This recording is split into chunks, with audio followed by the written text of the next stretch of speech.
As we admire these paintings, illustrating imperial life in China's Forbidden City 3 centuries ago, few would guess that they were painted by an Italian Jesuit, Giuseppe Castiglione, known throughout China as Lang Shining.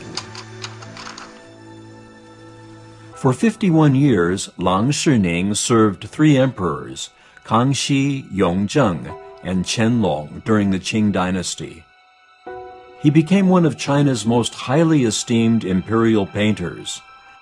The Qianlong emperor conferred on him the title Mandarin of the 3rd rank. In addition to numerous paintings, Qianlong also commissioned Castiglione to design the Western Mansions, a complex of European-style structures in the Yuanmingyuan, Beijing's old summer palace. Most famous are the 12 animal heads of the Chinese zodiac surrounding the palace's impressive fountain. A number of questions need to be asked. How did Giuseppe Castiglione end up in Beijing? And how did this artist missionary become an ambassador of cultural exchange between East and West?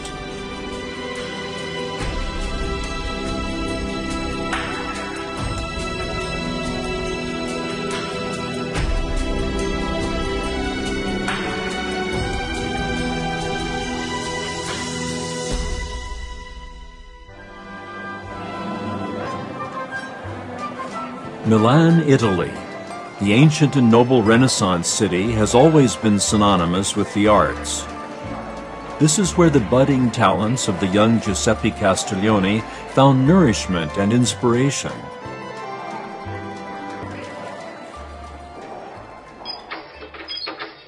The baptismal certificate from the archives of the Catholic Archdiocese of Milan shows that Castiglione was born in Milan on July the 16th, 1688. Siamo davanti a San Marco, una delle chiese del centro di Milano e a pochi passi dall'Accademia di Brera. Da qua possiamo iniziare un percorso immaginario di quello che era il quartiere dove Giuseppe Castiglione ha vissuto. Castiglione probabilmente già dai 5 anni e i 6 anni di età, come era uso al tempo, entra quindi nella bottega di un maestro famoso. Giovanissimo Castiglione subito dimostra dentro la bottega una capacità di sintesi per quanto riguarda il disegno, il colore, e viene quindi riconosciuto come uno dei giovani pittori più promettenti.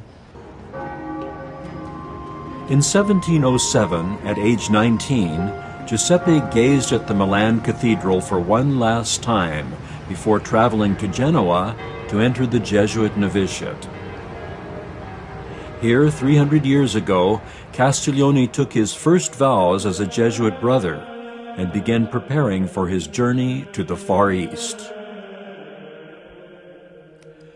Earlier in 1583, the Italian Jesuit missionary Matteo Ricci arrived in China and turned a brand new page in East-West cultural relations. News of Ricci's map of the world, his translation of Euclid's Elements, and his remarkable scientific instruments spread rapidly throughout the empire. Other scholarly Jesuits, inspired by Ricci's example, aspired to follow in his footsteps to China. Among these was Giuseppe Castiglione, who would make a major impact by merging the artistic traditions of both China and the West. In faraway China, the Kangxi Emperor was already actively recruiting Western artists. Back in Italy, Castiglione had begun a 7-year program to prepare himself to become both a Jesuit and an official painter in the Emperor's imperial workshop. Today, the building housing Genoa's historical archives was formerly the Jesuit novitiate, where Castiglione lived and studied for the first 2 years of his Jesuit life. Although he produced several paintings during that period, not one can be found here today. According to art historian Dr. Marco Musillo, 8 paintings now adorning the walls of a privately run nursing home just 4 kilometers from the former novitiate are attributed to Castiglione. If this is indeed the case, they are among the few rare paintings from Castiglione's early years known to exist today. In spite of a promising artistic career in Europe, Castiglione and his Jesuit superiors had other plans. At the age of 28, the young artist first entered the imposing red walls of China's imperial city. There he remained for 51 years. What did he accomplish? How did he survive?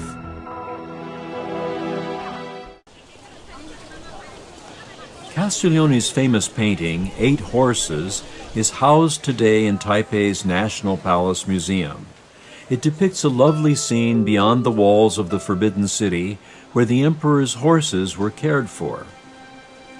Horses hold a revered and symbolic position in traditional Chinese painting, and horses were among the most frequent subjects of Castiglione's works. An unusual feature of this painting is that one particular horse is notably thinner than the rest. It might even be called skinny. In Castiglione's masterpiece, 100 Steeds, commissioned by the Yongzheng Emperor, there are also 3 noticeably thin horses among the 100. Some scholars believe that this is a metaphor for the loneliness Castiglione must have felt as a foreigner in the imperial court. Such an interpretation may or may not be the case. Although we know little about Castiglione's feelings, from the few letters he wrote to his superiors in Europe, we are able to detect an exceptional modesty and humility. Perhaps that is why this accomplished Italian artist was able to survive the complex challenges of court life in the Forbidden City for 51 years. Castiglione lived through and witnessed the glorious reigns of the Kangxi, Yongzheng, and Qianlong emperors. He was like an imperial photographer, but using only brush, paper, and paint.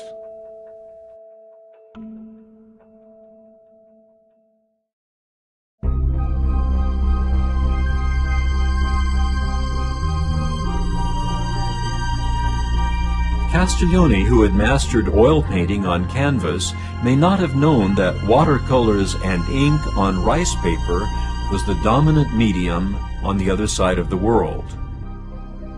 He certainly realized this upon his arrival in China, and he immediately began trying to master this new art form. His life, as well as his style of painting, would be transformed by this encounter.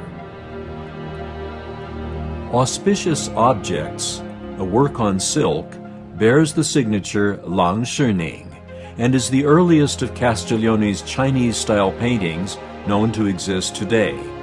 The style is realistic, and the content symbolizes bounty and prosperity, all welcome and auspicious signs for the Chinese court, which had just endured a period of fierce and cruel competition for the imperial throne. During his stay in China, Castiglione witnessed power struggles and conflicts between the Han and Manchu cultures. In the face of so much bitter ethnic strife, he may have wondered how he and his Jesuit brothers could possibly spread the Christian faith among the Chinese. For this Jesuit brother, the sole means at his disposal was his paintbrush. He hoped that by painting for the emperors, his creations might open doors and clear a path by which the Christian faith might spread throughout China. The painting Auspicious Objects was clearly aimed at pleasing the emperor with its positive symbolism. That being said, the work is brilliantly executed. In this painting, Castiglione adds a touch of reflected light that softens the contrast of brightness and shade and skillfully shows off the fine quality of the ceramic vase. The result is a Chinese painting with a mild Western still life flavor. The Yongzheng Emperor, a lover of ceramics, was delighted with the painting. Thanks to his imperial stamp of approval, Castiglione, still relatively new to Chinese culture, was encouraged to try little by little to integrate Western techniques into Chinese paintings. Gradually, these efforts gave birth to the unique Castiglione style. Another question: what major differences between Western and Chinese painting did Castiglione encounter? Chinese paintings can be several meters in length and often depict an expansive landscape studded with magnificent mountains and scenes of busy village life. Western paintings, however, used perspective to focus the viewer's attention on particular subjects in a scene. Chinese painters employed multiple points of view all in the same painting. The painter's eye was mobile rather than fixed at one point. A Chinese painting could easily show thousands of miles of landscape in just one painting, while Western paintings created a three-dimensional effect by employing linear perspective. This elementary rule of perspective was incomprehensible to Chinese painters 2 centuries ago. A book entitled The Science of Vision, published in 1729, was the first work introducing Western perspective in China. In the preface, the author, Lian Xiyao, dedicated this book to Castiglione in recognition of his contribution to this subject. To Chinese painters, the technique of linear perspective was like magic, and Lang Shining was the magician. Through this book, knowledge of this enchanting new technique spread far and wide and ultimately found its place in Chinese painting. In the northeast section of the Forbidden City, at the northern tip of the Palace of Tranquil Longevity, stands the Juanxin Lodge, the most luxurious building of Qianlong's reign. The northern interior wall and its vault are filled with paintings perfectly integrated with the room itself. Linear perspective was applied in all these paintings. 你进去以后有一种身临其境的这种感觉，就是一种非常生动的一种立体效果。 The visual effect caused by use of linear perspective. This kind of magical painting was rare at that time, but gradually came to be appreciated as an art by the imperial families. It was called Tongjinghua, or scenic illusion. These paintings still have a great impact on China's artistic development today. By the strokes of Castiglione's paintbrush, Western and Chinese painting began to manifest a significant mutual influence.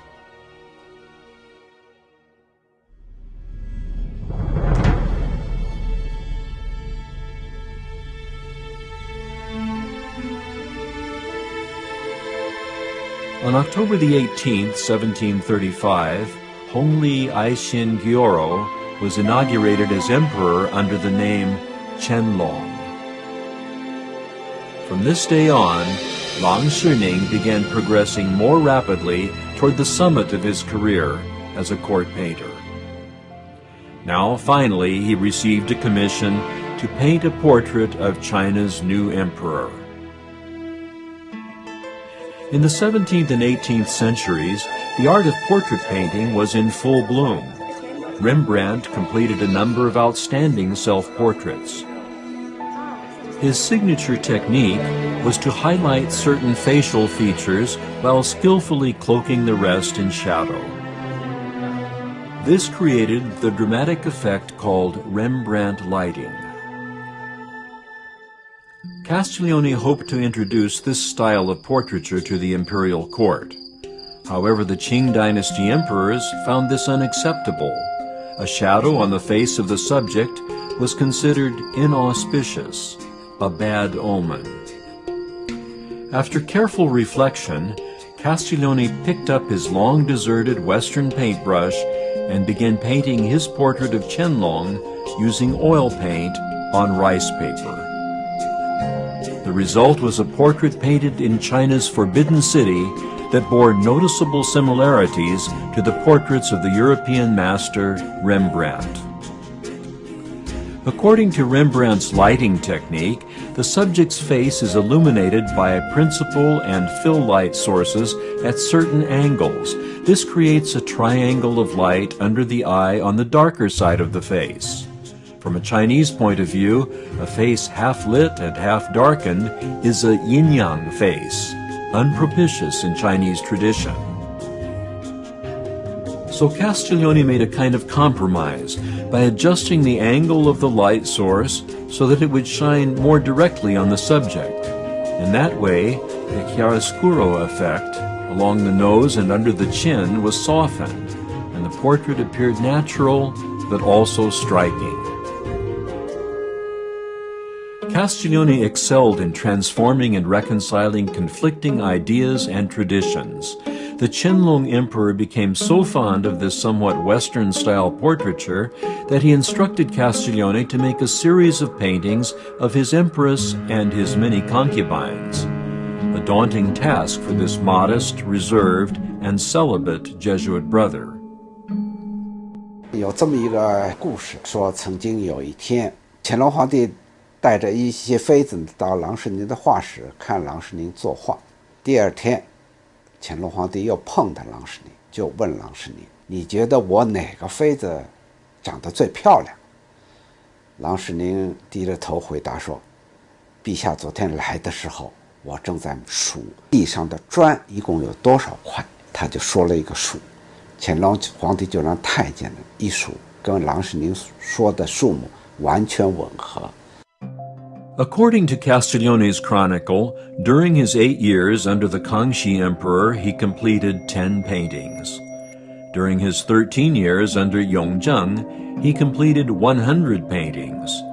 And during his final 30 years under Qianlong, he completed 470 paintings. Obviously, it was the Qianlong Emperor who most admired and treasured Lang Sherning's talents. Scroll by scroll, Castiglione's paintings reveal to us the details of the Qing emperors and their remarkable lives.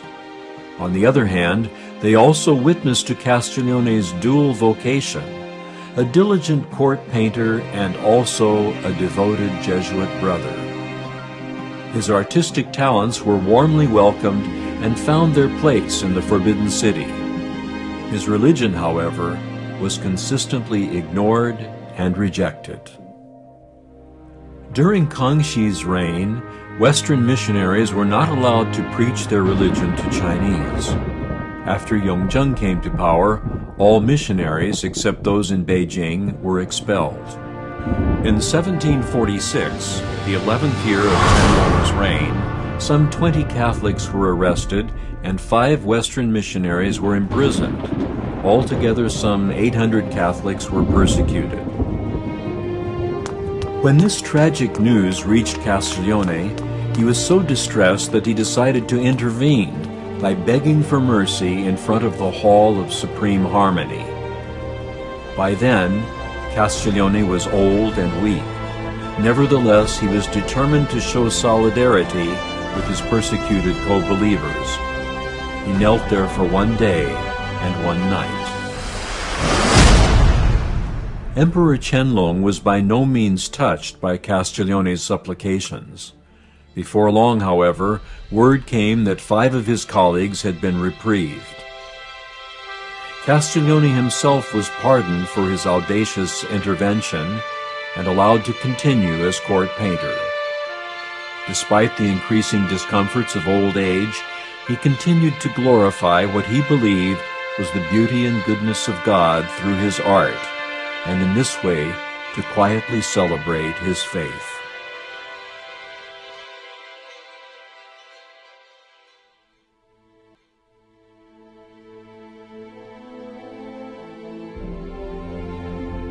In 1747, the 12th year of the Emperor Qianlong's reign, Castiglione, at age 59, was faced with an overwhelming challenge. He was commissioned by the emperor to design the gardens and buildings of the Western Mansions section of the Yuanmingyuan, the Old Summer Palace. This project was to include marble Baroque palaces surrounded by elaborate gardens and dramatically cascading water fountains. It would be described as a paradise on earth by Castiglione's French colleague, Father Jean-Denis Attiret. The Baroque-style structures designed by Castiglione were located in the northern section of the Yuanmingyuan, occupying only 2% of the entire area. They were a triumph of harmonious fusion of Eastern and Western art. Tragically, they were destroyed and plundered by French and British troops in 1860. The Western Mansions complex consisted of more than 10 palaces and pavilions, such as the Palace of Delight and Harmony, the Palace of the Calm Sea, the Great Fountain, and so forth. All featured fountains where water spouted, danced, and cascaded to the delight of the emperor, and enhanced the beauty and cultural ambiance of the gardens as well. The French missionary, Father Michel Benoist, was entrusted with building the fountains, while Castiglione's mission was to design the surrounding structures, statues, and gardens. 乾隆在整个建筑西洋楼式建筑的时候，每一个摆设每一种颜色，甚至连一个匾额，他都要自己本身看过他的草图，批准了以后才能够去建的。乾隆在艺术上的造诣其实是相当高的。No doubt the cooperation between Castiglione and the emperor reached new heights during the numerous meetings calling for modification and approval of the designs. Question: how did Castiglione manage to integrate the elements of Chinese and Western art into this unique and stunning creation? Many Western architectural motifs, such as fountains, labyrinths, and marbled buildings, adorn this magnificent Oriental imperial garden. However, the roofs of the Western buildings were all covered with jade green or navy blue glazed tiles, in conformity with Chinese tradition.